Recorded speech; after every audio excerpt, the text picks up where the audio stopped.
If you're within 10 years of retirement and you don't have a retirement income strategy, you are going to run out of money. Not maybe, not possibly, you will run out of money because saving is not the same as knowing how to spend. And nobody taught you the spending part. I'm going to fix that in the next 10 minutes. Here's what actually happens to most people. They spend 30 years doing everything right. They max out their 401k, they pay off the house, they save diligently, they retire with maybe more than $800,000, and they feel good about it. Then year two hits. Market drops 25%. Their portfolio is now worth $600,000. They're still withdrawing $4,000 a month because that's what the math said they could spend. And now they're doing math in their head at 3 a.m., wondering if they made a catastrophic mistake. That's not a savings problem. That's a strategy problem. The people who retire without running out of money, they didn't save more. They had a plan for how to turn what they had into income. That's what this video is going to be about.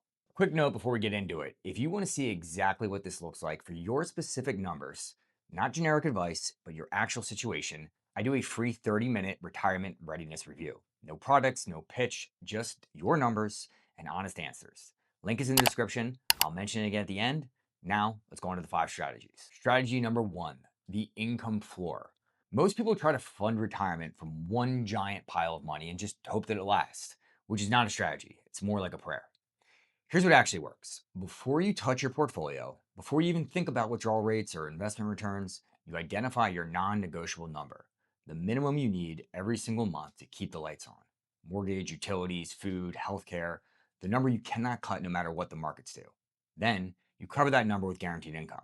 Social Security, a pension if you have it, short-term cash holdings. You build a wall around your baseline so that it's untouchable. Everything above that floor, travel, dinners, gifts to grandkids, that comes from your portfolio.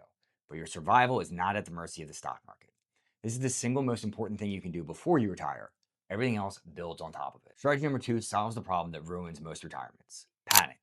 When markets crash, and they will crash multiple times during your retirement, most retirees do the worst thing possible. They sell, they watch their portfolio drop 30%, they get scared, they move everything to cash, and they lock in their losses permanently. I've seen this destroy retirements that were completely on track. The bucket strategy eliminates that temptation. You split your money into 3 buckets before you retire. Bucket number 1 is cash. 6 to 12 months of living expenses, that's what you spend from. It never touches the market. Bucket number 2 is your intermediate term investment accounts. Think after-tax accounts or brokerage accounts because they're liquid and you have more control over the taxes. And then bucket number 3, that's your long-term investments. Think your IRAs, your 401ks, Roth IRAs especially. These you want to have the most growth opportunity because they're usually the ones you touch last. If the market crashes 30%, you already know exactly where your next 1 to 2 years of income is coming from. There's nothing to panic about. Bucket number 3 recovers and you live your life. Strategy number 3. This next one is going to cost you if you get it wrong, and most people do get it wrong. The order with you withdraw money from your accounts, which account you pull from first, can be hundreds of thousands of dollars over a 30-year retirement. Hundreds of thousands. And most people do it completely wrong by default because nobody explained it to them. Here's the framework. Taxable brokerage accounts should go first, then traditional IRA, 401k, and then Roth IRA last. Why? Between the day you retire in 73, when required minimum distributions kick in, you have a window. Your income is lower than it has ever been as a working adult.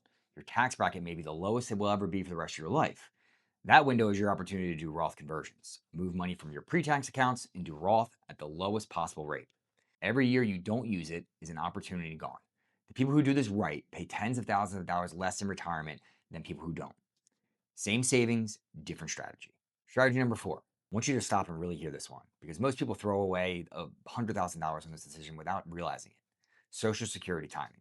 For every single year you delay claiming Social Security past your full retirement age, up to age 70, your benefit goes up 8%. Permanently, guaranteed, inflation adjusted. There's no investment that guarantees 8% out there without market risk. And yet, people file at age 62 or even 65 because they think they're getting their money sooner. The math doesn't work that way. The break-even point where delaying pays off more than filing early is typically around 81 or 82. The average American lives to 79. You think you're going to make it to 82? You might be making a $100,000 mistake based on that assumption. And for married couples, this is even more critical. The higher earner delaying to 70 isn't just about their own benefit, but when one spouse dies, the survivor keeps the larger check. You're not just optimizing it for yourself, you're protecting your spouse for potentially 20 years of widowhood. Don't file early by default. Run the numbers first. The last strategy is the one that makes all the others work in real life, because real life doesn't follow a spreadsheet. You've probably heard of the 4% rule. Withdraw 4% of your portfolio every year and you'll never run out of money. Here's the problem. That rule was invented in 1994, and it treats retirement like a math problem instead of real life. Markets can be up 30% one year and down 20% the next. Your spending isn't the same every year. Your health changes, life changes. A rigid withdrawal rate ignores all of that. The guardrail strategy is the fix. Instead of a fixed number, you set a spending range. The upper limit can be 5% for good years, and the lower guardrail can be 3% for bad years. When markets are up, you can spend more. When markets drop, you trim. Not dramatically, but just enough to let the portfolio recover. Research shows that this approach lets people spend more on average over retirement than a fixed rate. So there it is, 5 strategies: income floors, bucket strategy, tax smart withdrawal sequencing, social security optimization, and dynamic guardrails. Here's what I need you to understand. Knowing these strategies and implementing them for your specific situation are two completely different things. The right combination depends on your tax bracket, your asset mix, your social security timing, your spending flexibility, your health. Generic advice, including this video, can only get you so far. This is exactly why I offer the free retirement readiness review. 30 minutes, your actual numbers. I'll tell you honestly where you stand, which of these strategies apply to your situation, and what your most important next moves are. No product, no sales pitch, just objective advice.